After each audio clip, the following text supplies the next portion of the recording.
Olá para você que está ouvindo a Módulo FM, seja muito bem-vindo, bem-vinda. A gente começa mais um programa Saúde Mental e Psicologia, porque você sabe que aqui na Módulo a gente sempre está falando com saúde mental, sobre saúde mental, com ela que é doutora em psicologia, a Vanessa Cristina Varenga. Vanessa, tudo bem? Falei seu nome completo, você viu? Isso, que chique, Seja né? bem-vinda. Muito obrigada, Leide. É um prazer estar aqui novamente. É um prazer recebê-la e hoje vamos falar de uma relação assim complicada, né? Que é a relação entre irmãos. Sim. Isso envolve as irmãs, os irmãos, os adotados, enfim, Sim. os agregados. Relação Isso. entre irmãos. Como é que você introduz esse assunto, Vanessa? É uma relação que ela é 880. Em qualquer situação? Ou as pessoas se dão muito bem ou elas se dão muito mal. Geralmente. É uma relação que é difícil de você encontrar nela equilíbrio. E aí eu começo lá do princípio que a gente ouve falar assim, o irmão mais velho, que é na história, na psicologia, na literatura, tem a questão dos irmãos mais velhos, os irmãos do meio, os irmãos caçulas. Tem diferença de comportamento, de posicionamento na vida? Com toda certeza, né? Porque o irmão mais velho, ele já vem pra família, pros pais, num peso muito maior, eu digo, de isso tem que dar certo. Então é uma criação, geralmente, com muito mais medo, muito mais rígida, muito mais pisando em ovos, vamos assim dizer. Então o irmão mais velho é aquela, né? Ele tem que dar certo, porque os próximos que vier, ele vai ser o exemplo. Então tem, até inconscientemente tem, e lógico, é uma coisa nova. Tudo aquilo que você tá, principalmente a criação de um ser humano, ela é muito, né, vamos assim dizer, ela exige muito. Então, complexa. Muito complexa. Então, né, os irmãos ali naquele primeiro momento, o mais velho, tem todo esse peso. E aí, tudo vai começar por aí mesmo. Como isso vai refletir, vai depender muito da configuração familiar. Por exemplo, né? Tem família que a estrutura é mais bem organizada, vamos assim dizer, financeira, e muitas vezes esses irmãos vão ser criados com babá. E esses pais vão estar mais ausentes. Mas eles vão ser criados com babá sem a preocupação um do outro criar um ao outro. Ok? Né? Tá mais, vamos assim dizer, vai ser mais leve, né? Mais livre. Mas eu já venho, às vezes, de uma configuração de uma família mais humilde. E onde muitas vezes tem muito mais irmãos, isso também afeta, né? Uma coisa é eu ter um irmão, outra é eu ter 3, outra é eu ter 8, outra é eu ter 15, né? Obviamente também, né? Famílias muito grandes, onde muitas vezes tem 15 irmãos. Geralmente, o mais novo com o mais velho nem conexão tem, né? Tem 20 anos de diferença. Justamente, 20 anos, né? Que o outro já foi pra vida, já casou, já tem filhos, então… Não, isso aqui que a gente tá falando não é regra. Mas geralmente o que a gente vê, principalmente no consultório também, no dia a dia, né? Nas nossas convivências. Então, mas então vem voltando ao que eu tava falando, de uma família mais humilde, que também às vezes teve muitos irmãos, e que o mais velho começou a cuidar dos outros. E cuidar, você tá falando do cuidar… Total, né? O cuidado aspas. Cuidado emocional, cuidado com a alimentação, de levar pra escola. O cuidado mesmo. Ele virou babá dos irmãos. Virou babá ou virou babá. pai e mãe, né? Muitas Sim. vezes aí, e tem muitos irmãos que consideram, né? O pai e a mãe. E aí, eu acho que a gente pode ir pro lado da questão da afetividade, né? Que eu acho que é o que mais pega, né? Porque muitas vezes é muito doloroso você ver que justamente você não tem conexão nenhuma com o irmão. Não é simples. Porque você é parte do pressuposto de quem tá mais próximo sejam aquelas pessoas que mais vão tá conectas contigo, né? Que vão te ajudar nos momentos que muitas vezes você mais precisa. E não só os momentos difíceis, também vai dividir a vida nos momentos bons contigo. Mas na grande maioria a gente não vê essas relações dessa forma. Na grande maioria, elas são relações mais conflituosas. E também eu acho que depende muito da toada que os pais dão para essa relação. Às vezes, um irmão tem muito ciúme do outro porque os pais protegem mais um. E aí ele já sente mais excluído, tanto pelos pais, quanto pelo aquele irmão.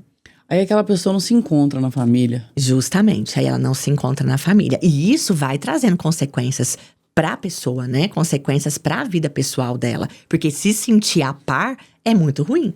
Você falou dos irmãos mais velhos. E assim… Tem essa questão de o irmão mais velho virar o babá, ou a irmã virar babá, mas não está preparado para isso. Não, aí tem pessoas, né, por isso mesmo, que já vão ser adultas muito antes da hora, né? Vão assumir um compromisso muito antes da hora. E eu sei que tem situações que os pais também não têm muito o que fazer, não tem muita escolha. Aí você pode até, quem tá nos ouvindo, mas isso era muito mais comum lá atrás. Não tanto, ainda temos muito essa situação. Óbvio que lá atrás era muito mais ainda, porque lá atrás nem creche eu tinha, né? Então, hoje, pelo menos, eu tenho uma creche, né? Para esses filhos irem. Então, lá atrás era essa responsabilização muito maior. Mas também ouço muito em consultório questões do tipo… Nossa, minha filha é mais nova também. Às vezes até mais nova, se sente responsável pela mais velha. Responsável de cuidar na escola, às vezes é uma situação mais de vulnerabilidade, igual, por exemplo, às vezes tem um irmão autista, né, com TEA, e a irmã é mais nova e não tem nenhum transtorno, então ela fica ali de olho no irmãozinho, na escola, né, mesmo ele sendo mais velho, ou mais novo. E aí, então, por que a gente tá falando tudo isso? É muito importante que os pais fiquem atentos a essa relação entre os filhos, muito atentos, e que os pais conduzam da melhor maneira possível essa relação. Como assim, Vanessa? Por exemplo, tá vendo um irmão em preocupação demasiada com o outro. É muito importante sentar, conversar, explicar pra ele que aquilo não é a função dele, não é o papel dele, que ele é irmão. Irmão faz o quê na vida um do outro? É amor, né?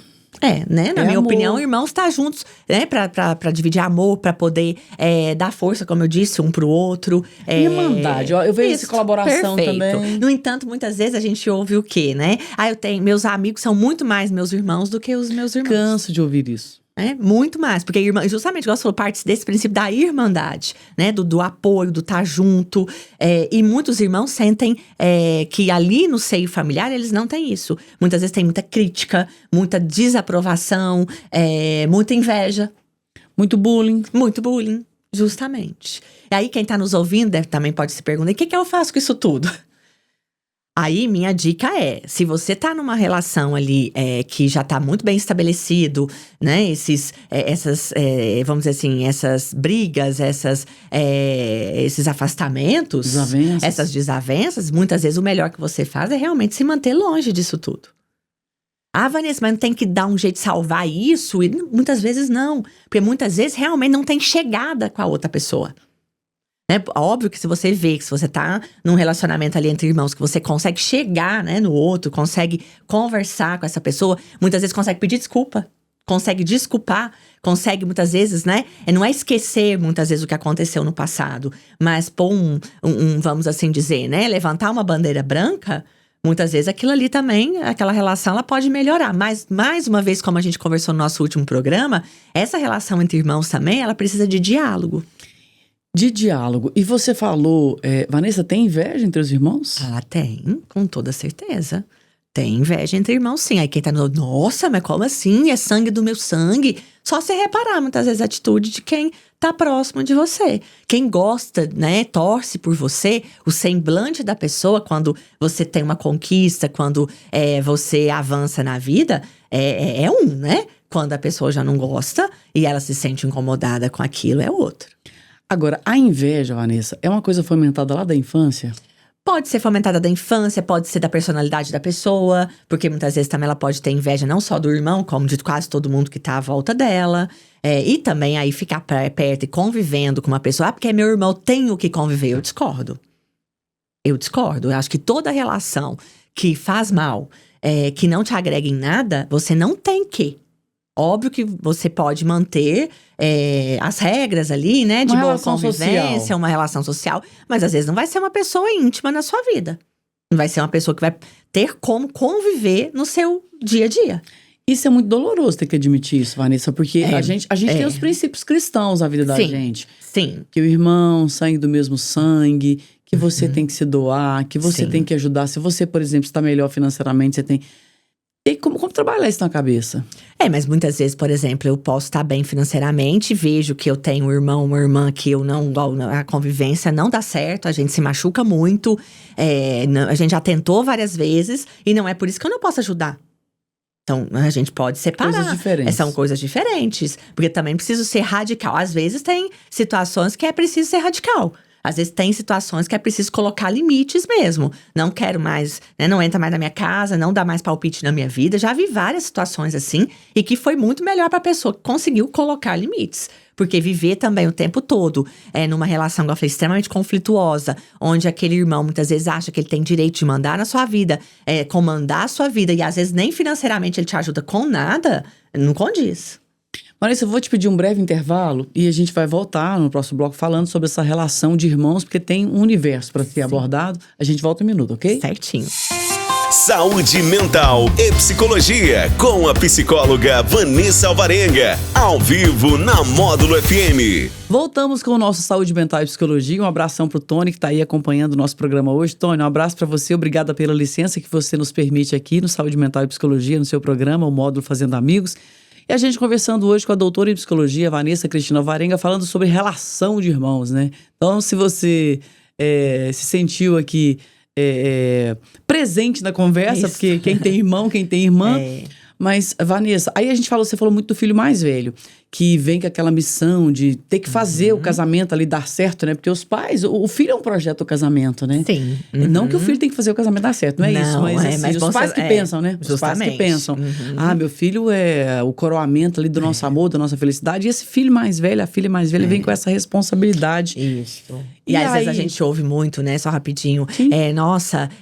Não larguei de sua mãe, não larguei de seu pai por conta de você, né? Porque e isso é muito pesado, né, gente? E casamento, se filho não segura nenhum casamento. Também, né, linkando com o nosso último programa aí, a gente tem que saber muito bem o que a gente quer pra gente. Não dá pra aceitar qualquer coisa. Então, muitas vezes casou, teve filho, mas aquilo não tá bem. E também eu recebo muito essa dúvida. Mas eu não separo porque eu tenho medo do que os meninos vão achar, de como que eles vão reagir a isso. E aí já falo, também atendo adolescente, filhos querem ver os pais bem. Independente. Óbvio que no sonho, gente, no mundo dourado, todo mundo quer o quê? Uma família bonitinha, que os irmãos dão certo, os pais dão certo, não põe peso na vida dos filhos. Essa seria, né, a família ideal. Mas, na prática, muitas vezes as coisas não acontecem dessa forma. Então, ficar levando um casamento adiante e colocando esse peso nos filhos é extremamente complicado. E os filhos sentem. E isso atrapalha pra caramba a vida deles. E perpetua o trauma, né? Porque já é o casamento, justamente. Aí os filhos vêm de um casamento que não deu certo. E vai entendendo que casamento é isso. Tá com alguém problema. Por estar, é problema, né? Aí vem um filho, você vai levando e vai se anulando e vai deixando. Ainda sobre o filho mais velho, a filha mais velha, Vanessa, a questão também deles serem os preferidos, às vezes, dos pais também. Tem isso, né? Ou não, porque eu vejo que também, não é questão de preferido, mas, gente, é fato, a gente tem afinidades com as pessoas. Então, não é que o pai ou a mãe tem um filho preferido. E também vejo outra coisa clara, essa afinidade muda com o tempo. Muitas vezes ela muda. Então, às vezes, quando mais nova, a filha, às vezes, é muito mais envolvida com o pai, né? Dá muito mais certo, vamos assim dizer. E passa pela preferida. E, às vezes, o filho com a mãe. Com o tempo, às vezes, isso muda. Então, uma configuração de 4 filhas, mulheres, por exemplo. Às vezes, também na infância, tá mais apegada com um, depois na fase adulta com outro. Porque as afinidades vão mudando. A gente vai mudando, né? Isso, e não é igual preferir, é igual a afinidade. A afinidade te leva mais. Mais uma vez, entra aquilo que a gente falou, o gostar. Onde eu gosto, eu fico mais. Se eu for fazer uma visita para uma pessoa que eu gosto muito, a tendência é de sair da casa da pessoa 2 da manhã, 3 da manhã, né? Às vezes nem sair, né? Às vezes nem sair, já fica por lá. Agora, se eu vou fazer uma visita assim, ai, nossa senhora, tem que ir, né? Visita social. Tem que ir. Mal senta, você assenta no sofá assim, de cantinho, né? Já tá na hora, né? Então, isso é óbvio, isso é pra vida, gente. Eu não tô falando que o pai e a mãe não goste, ou goste mais de um filho. Não, é sobre, como eu disse, afinidades. E tá tudo bem, não precisa também você ficar se martirizando por conta disso. Ouço muito também essas culpas no consultório, né? Não, mas eu tenho muito mais afinidade com tal filho do que com tal. Não é que você vai desamparar o outro, mas você vai ter muito mais prazer, muitas vezes, de conversar com o outro. Não é que você também não vai conversar com aquele que você tem menos afinidade. Mas os pais sentem culpa de sentir prazer mais com um, entendeu? De ter uma conversa mais prazerosa, de sair pra tomar um café com aquela pessoa e gostar mais, entendeu? E tem o filho também, às vezes, aquele que procura mais os pais, né? Especialmente na fase madura da vida. Tem os filhos que visitam mais os pais. Perfeito, tem os filhos mais ausentes, né? E também tem relações e relações. Tem relações entre pais e filhos que são muito gostosas, né?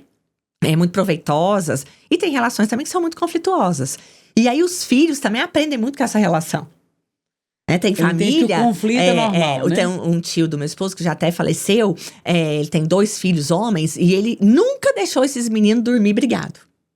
Nunca. Então, enquanto os 2 não abraçassem um ao outro e pedissem desculpa, não ia dormir. Nem que eles ficassem a madrugada inteira na sala, todo mundo olhando um pro outro, enquanto não pedisse desculpa. Né? E geralmente 2 meninos brigam muito, né? E uma diferença pouca de idade ali, 2 anos. Então, era altas brigas. Mas ele nunca deixou. Mas você acha isso correto? Eu acho que isso fomentou neles essa relação de irmandade mesmo. Ah, que legal. Entendeu? Não que, quando eu desculpo, não é que eu perdoei total, que eu esqueci igual. Mas eu, pelo menos, consegui. E também, se eu fiz alguma coisa errada, que eu possa admitir. Oh, que interessante. Boa dica, E não boa que dica. Isso morria ali. No outro dia isso também era, né? Conversado. Mas ele nunca... E também é uma coisa pra casal, gente, né? A gente vê muitos, né? Na igreja a gente aprende muito isso. Não durmam brigados. Eu não tô falando que resolveu o problema. Às vezes, né? Temos um problema tão grande que nem dá pra resolver ali. Mas quanto mais a gente consegue essa humildade, não, né? Por hoje vamos ficar em paz, então amanhã a gente conversa melhor sobre isso. Quem emburra é criança, né, Vanessa? Quem emburra é criança. E aí criança né? emburra muito quando é irmão, né? Então por isso que pai e mãe vai lá e põe ordem no negócio. Falamos muito do filho mais velho. E o filho do meio? Há um ditado popular que o filho do meio é o que se dá bem. Porque ele não tem o compromisso de ser o mais velho, a responsabilidade. E ele não é o mais novo também, que é cheio de coisinha e tal. Então, assim, o filho do meio... O que você avalia disso? E muitas vezes é o que se sente também mais jogado. Vir no meio do negócio. Geralmente vem o terceiro muito rápido. Geralmente, na grande maioria, o terceiro vem muito rápido.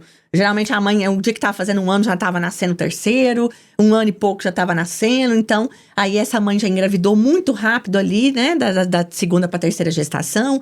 Geralmente ele se sente o mais largado. E por se sentir mais largado, ele busca mais as coisas? Ele fica mais solto ou não? Não tem regra. A gente não tá falando de uma forma de bolo, né? Não, muitas vezes ele realmente é um dos que mais vai trazer questões psicológicas. Ah, sério? Sério.